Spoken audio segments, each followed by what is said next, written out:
오늘은 출애굽기 3장 6절에서 10절로서 구원의 하나님이라고 하는 제목으로 함께 말씀을 나누겠습니다. 구약 성경에서 하나님의 구원의 역사는 출애굽 사건을 통해서 대표적으로 증거되고 있습니다.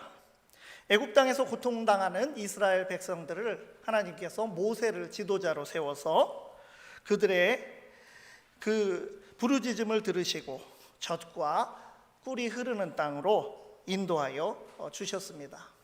오늘 본문은 모세를 부르시는 그 장면, 떨기나무 불꽃 가운데에서 나타나신 하나님께서 모세를 처음 이스라엘의 구원을 위한 지도자로 부르시고 보내시는 내용, 오늘 말씀으로 본다면 출애굽기 3장 1절에서 4장 17절까지에 해당하는 이 말씀 중에서 하나님께서 가장 먼저 모세에게 이스라엘의 구원 계획을 말씀하시는 그 장면이 바로 오늘의 본문입니다. 오늘 본문을 통해서 우리가 깨닫게 되는 하나님은 누구십니까? 바로 우리를 구원하신 하나님이시라고 하는 것입니다.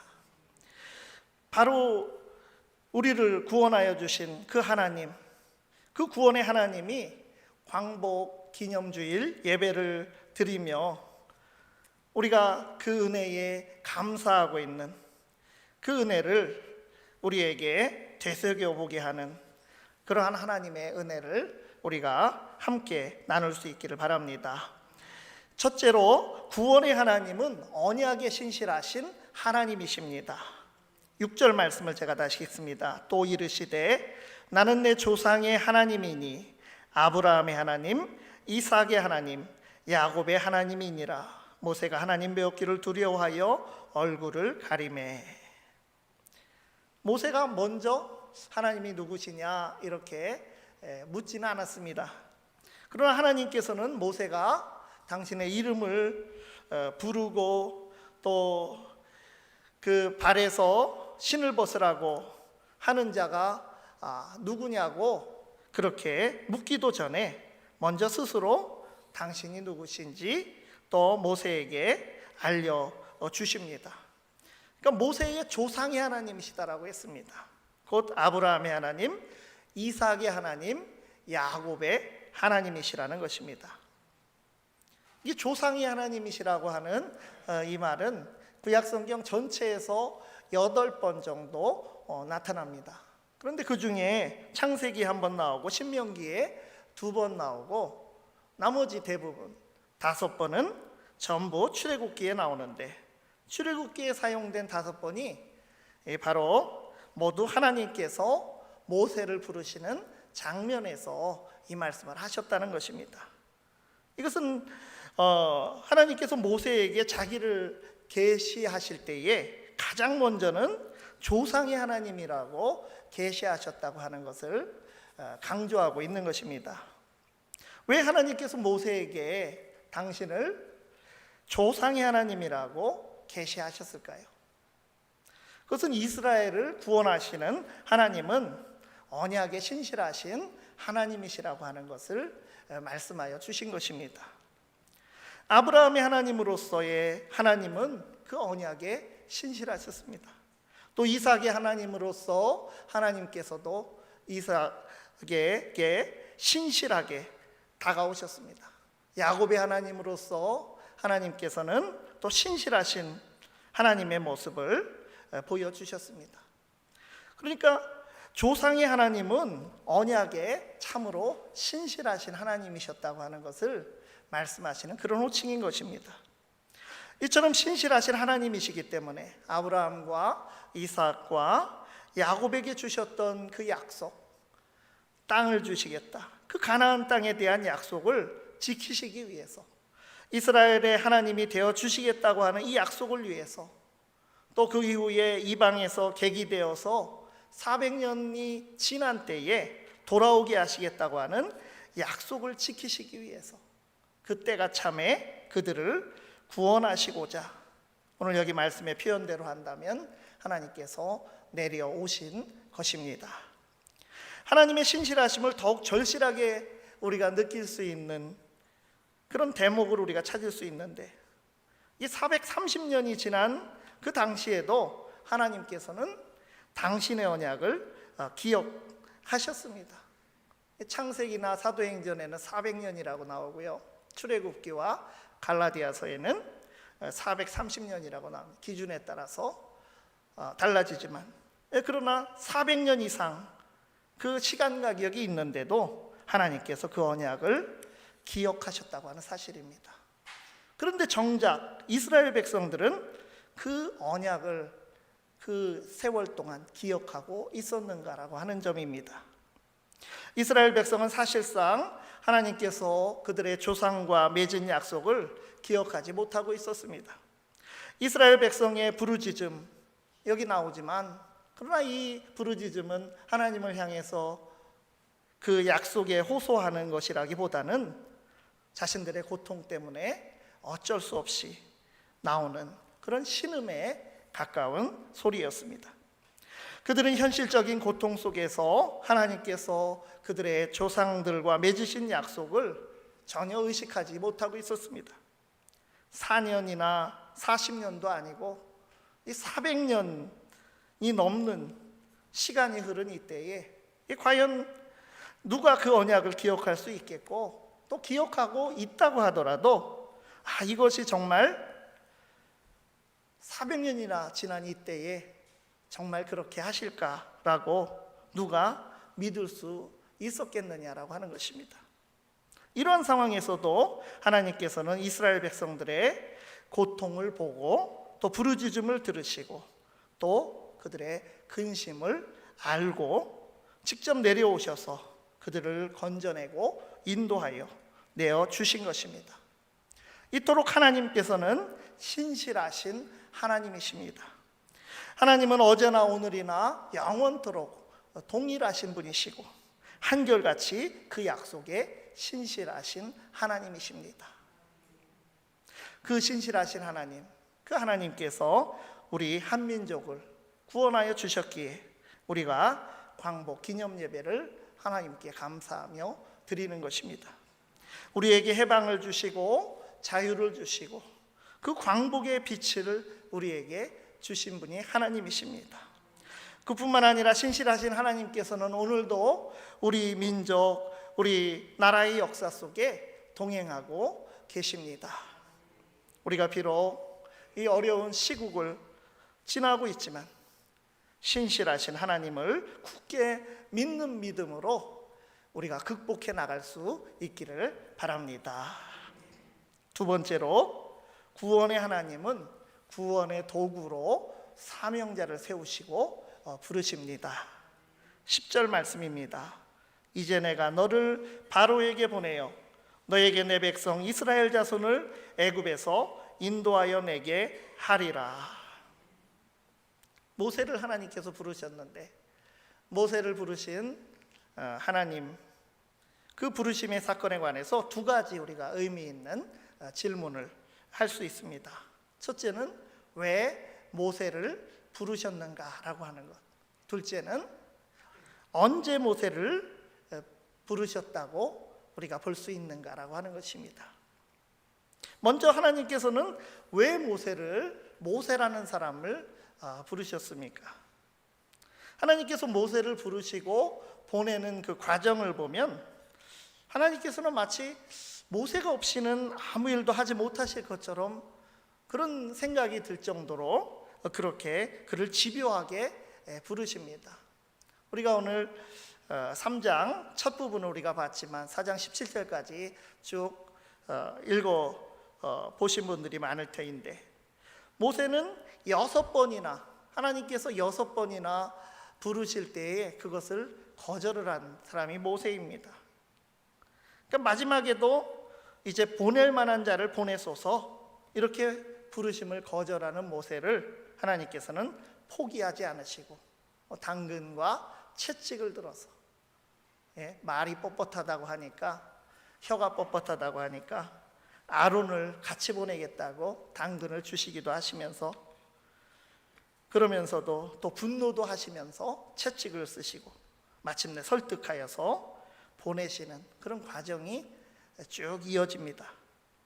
정말 모세밖에 없나? 모세 없이는 못하시는가 하는 의문이 들만도 한 그런 상황이었다는 것입니다.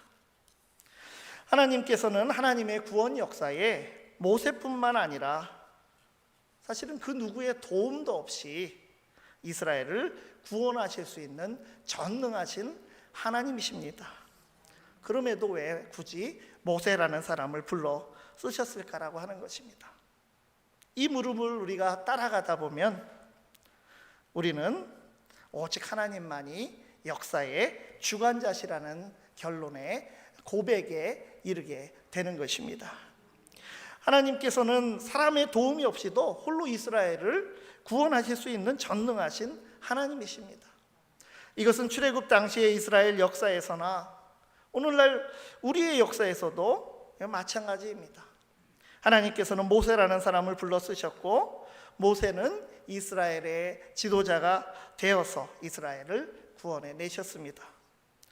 그러나 모세는 어디까지나 구원의 도구로 쓰인 사명자일 뿐이고 이스라엘을 구원하신 이스라엘의 구원자는 오직 하나님이신 것을 우리가 굳게 믿으시기 바랍니다. 그렇다면 지난날 우리 민족을 구원하신 구원자는 누구십니까? 우리 민족의 해방과 광복을 얻기까지 세계의 참 열강의 힘이 이 연합군의 그런 힘이 있었습니다.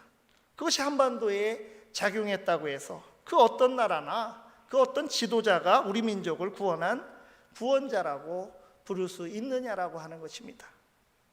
결코 우리가 그렇게 부를 수 없습니다. 그들은 모두 단지 하나님의 구원의 역사 속에 도구가 되어 쓰인 것일 뿐이고 우리 민족을 구원하신 분은 오직 하나님이십니다. 오직 하나님만이 이 역사를 주관하시는 분이십니다. 이러한 신앙 고백이 우리에게 있다면 오늘날 우리나라와 우리 민족에게 영향력을 행사하는 주변 강대국들의 세력이 아무리 강하다 할지라도 우리가 세계의 정세를 신앙적으로 바라볼 수 있을 것입니다. 진정한 권세자이며 주권자 그분이 누구신지 우리가 알기 때문입니다. 또한 하나님께서 언제 모세를 택하고 부르셨습니까? 모세를 지금 오늘 본문에 있는 말씀대로 모세를 인격적으로 대하시고 모세로부터 주체적인 응답을 기대하시는 의미에서 부르신 것은 분명히 오늘 본문에서 부르는 그 시점이 맞습니다. 그러나 성경의 많은 부르심의 사건들, 그 소명 사건들을 보면 실제 부르신 시점보다 먼저 하나님께서 그를 염두에 두시고 그를 부르셨다고 하는 것, 수많은 믿음의 선배들이 그것을 고백하고 있습니다. 바울 사도는 자기를 택하여 사도로 쓰신 하나님의 그 택하심과 부르심의 때에 대해서 다메섹의 때이기도 하지만 그러나 창세전에 어머니의 태로부터 자신을 불렀다고 말씀하고 있습니다. 선지자 예레미야도 하나님께서 자기를 선지자로 구별하여 부르신 것은 태에서 나오기 전이라고 고백을 하였습니다. 그렇다면 모세를 향한 하나님의 택하심과 부르심도 우리가 오늘 이 시점보다 더 멀리 볼 수 있을 것입니다. 창세전부터라고 또 가장 최근으로 좁히더라도 그가 태어나기 이전부터라고 말할 수 있는 그런 정황이 이 모세의 삶 속에도 있습니다. 애굽에서 수많은 사내 아이들을, 유대인 사내 아이들을 죽이라고 하는 그런 바로의 명령이 떨어진, 그래서 죽임을 당할 수밖에 없는 처지에서 모세가 살아남게 된 것, 이것은 우연이 아니고 또 바로의 공주의 도움으로 성장한 것, 이것도 결코 단순히 운이 좋아서가 아니라 바로 하나님의 섭리 가운데 이루어졌던 일인 것입니다. 모세의 인생 40년의 궁전 생활, 40년의 광야 생활, 40년의 또 이스라엘 백성을 인도한 사명자의 생활, 그때 그 가운데 두 번째 40년인 광야 훈련의 기간 동안 모세의 인생은 어떠하였습니까?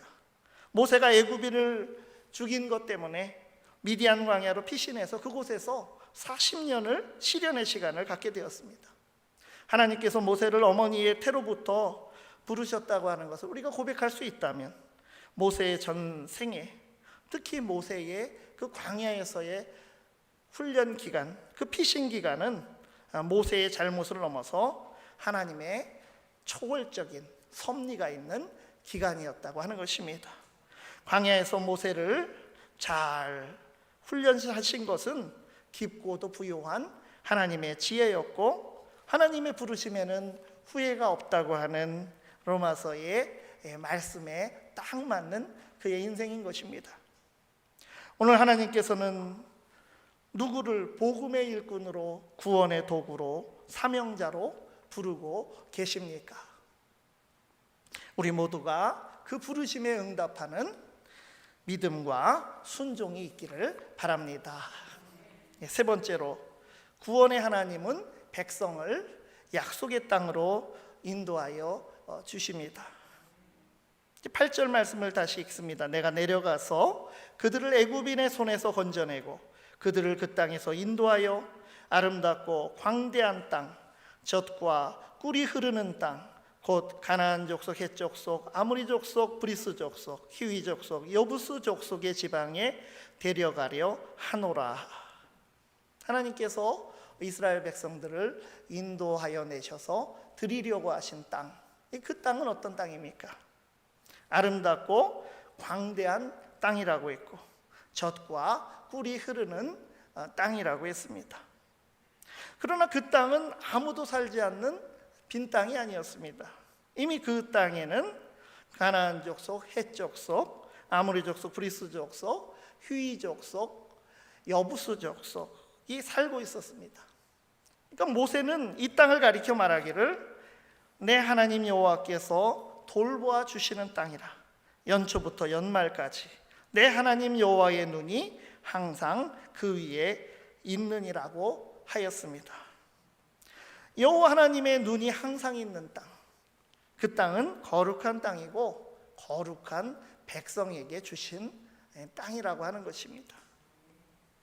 그런데 그 당시 그 땅에 정착해 있던 여섯 부족은 어떠합니까? 여섯 부족이 거룩한 백성의 삶을 살지 못했습니다. 그들의 죄악이 그 땅에 가득하였습니다. 이제 하나님께서 하나님의 백성, 그 작은 이스라엘을 하나님의 백성으로 삼으시고 그 땅으로 인도하여 들이심으로 죄악의 세력을 그 땅에서 몰아내시고자 하시는 그런 계획을 말씀하여 주신 것입니다.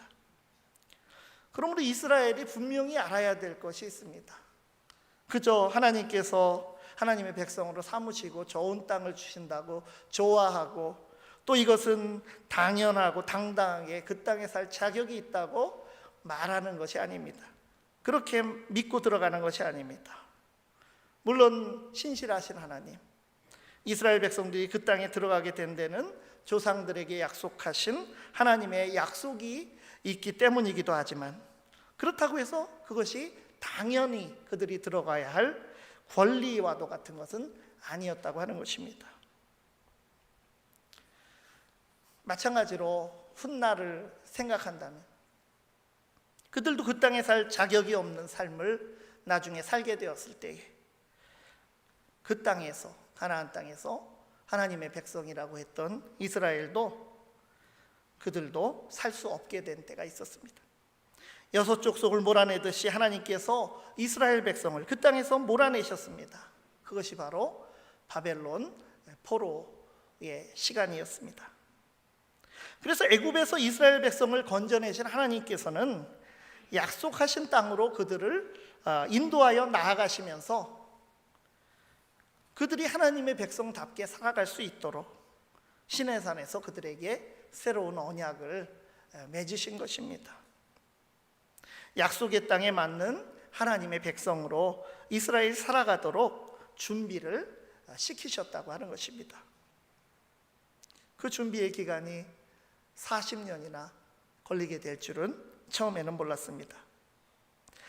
약속의 땅은 약속을 믿고 지키며 살아가는 백성을 환영하는 땅이고, 그런 백성들에게 그 땅은 젖과 꿀이 흐르는 아름답고 광대한 땅이 되는 것입니다. 그러므로 이스라엘의 구원은 분명한 방향과 목적을 가진 구원이었다고 하는 것입니다. 연초부터 연말까지 하나님께서 지켜보시는 앞에서 하나님의 말씀을 따라 살아가야 할, 하나님의 신실하심으로 응답해야 할 땅이었던 것입니다. 우리 민족의 해방과 광복, 이 구원과 자유도 이와 같은 하나님의 관점에서 우리가 지켜가야 하는 것입니다. 바로 여기에 지난날 우리 민족을 구원하신 하나님의 구원 목적에 맞게 살아가야 할 시대적 사명이 있는 것입니다. 광복 후에 우리 민족이 걸어온 길, 참 그 어려운 길들을 걸어오면서 산업화를 이루고 또 민주화를 이루면서 또 복음화를 교회를 통해서 이루면서 왔지만, 그 과정에서 정말 하나님 보시기에 합당하기만 했다라고 우리가 말할 수 있느냐라고 하는 이런 물음표를 던지면서 이 기간을 지납니다. 조국의 수많은 위기 속에 베풀어 주신 하나님의 구원의 은혜, 특별히 남과 북의 긴장 상태 속에서 이 땅을 지켜주시고 평화를 주신 하나님의 은혜에 대해서 우리는 오히려 우리의 연약함으로 말미암아 또 우리의 범죄의 그런 기회가 되지 않았는지 우리 스스로를 돌아보아야 하는 것입니다. 최근에 북한과의 관계, 또 핵 문제나 또 주변국들의 그런 여러 우리와의 문제에 대한 그런 두려움과 근심, 그것을 우리는 신앙의 눈으로 하나님의 뜻대로 하는 근심으로 삼아서 지난날의 우리의 부족함을 회개하고 거룩한 삶을 향한 각성의 기회로 삼아가야 할 것입니다. 하나님의 구원 목적에 맞게 시대적 사명을 발견하고 감당해 나가는 하나님의 백성이 되기를 바랍니다. 광복절, 두말할 나위 없이 일본 제국주의의 속박에서 벗어난 해방의 날입니다. 나라를 잃어버린 소용돌이 속에서도 신실하신 하나님께서 우리를 마치 동양의 이스라엘과도 같이 버리지 않으셨습니다. 하나님께서 우리에게 해방을 통해서 자유와 광복을 주신 것은 이전과는 달라진 삶, 곧 하나님의 의가 바로 서는 그 나라를 세우라는 하나님의 뜻이 있는 것입니다. 오늘 우리의 모습을 돌아보고 살펴서 하나님께서 기대하시는 구원의 목적에 맞는 온전한 해방의 삶을 살아가는 우리 모두가 되기를 간절히 바랍니다. 기도하겠습니다. 역사의 주관자이시며 우리를 구원하여 주신 하나님, 신실하신 주님을 찬양하며 은혜에 감사드립니다. 주님의 인자하심과 신실하심과 의로우심에 응답하여 우리에게 주신 약속의 땅에 합당한 믿음과 순종과 사명으로 살아가게 하옵소서. 예수 그리스도의 이름으로 기도드리옵나이다. 아멘.